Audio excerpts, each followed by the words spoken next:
Welcome to Psych with Sigmund, the show where we delve into the fascinating world of psychology to understand what makes us tick. Today, we're going to explore an exciting and rapidly evolving field that's transforming our understanding of human behavior, epigenetics, and behavior.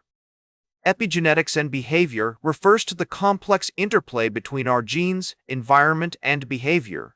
In simple terms, epigenetics is like a light switch that can turn certain genes on or off without changing the DNA sequence itself.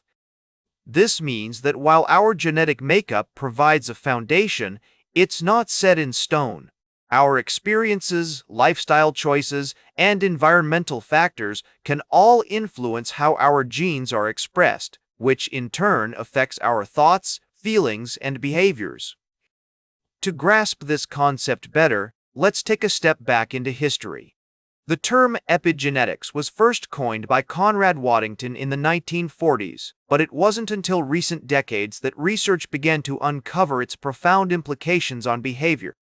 Key researchers like Michael Meany and Moshe Seif have been at the forefront of this field, showing us how early life experiences can shape gene expression and influence mental health outcomes later in life. Theoretical frameworks such as the biopsychosocial model help explain epigenetics and behavior by highlighting the interaction between biological, psychological, and social factors. This model is crucial because it recognizes that our behavior is not solely determined by genetics or environment alone, but by how these elements interact.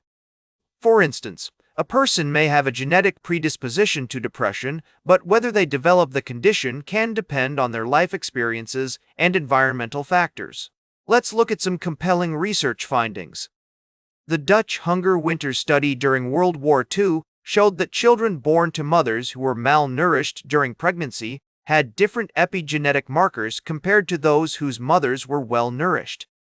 These differences were associated with various health outcomes later in life, including an increased risk of metabolic disorders. This illustrates how environmental factors can lead to epigenetic changes with lasting effects on behavior and physical health. Another fascinating example is the work on maternal care and gene expression in rodents by Meany and Seif.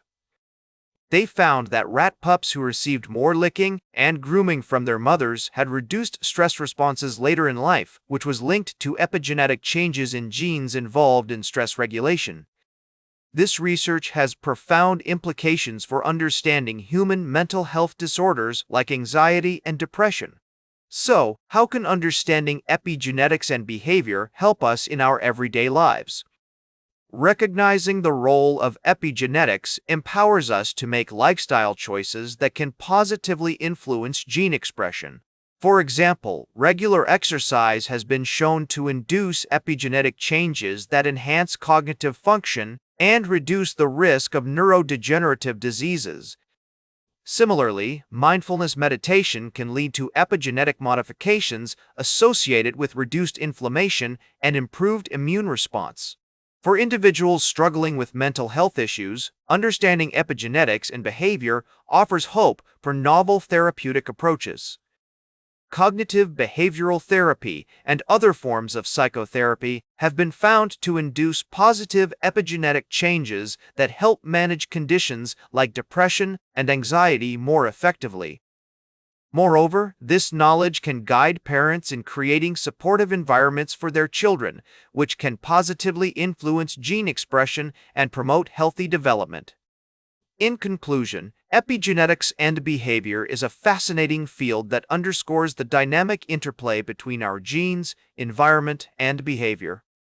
By grasping this concept, we not only advance our understanding of mental health, but also gain insights into how we can influence our well-being through conscious choices and environmental interventions. Remember, while genetics provides a foundation, it's not our destiny. Our choices and environments significantly influence our epigenetic landscape, thereby affecting our behavior and overall well-being.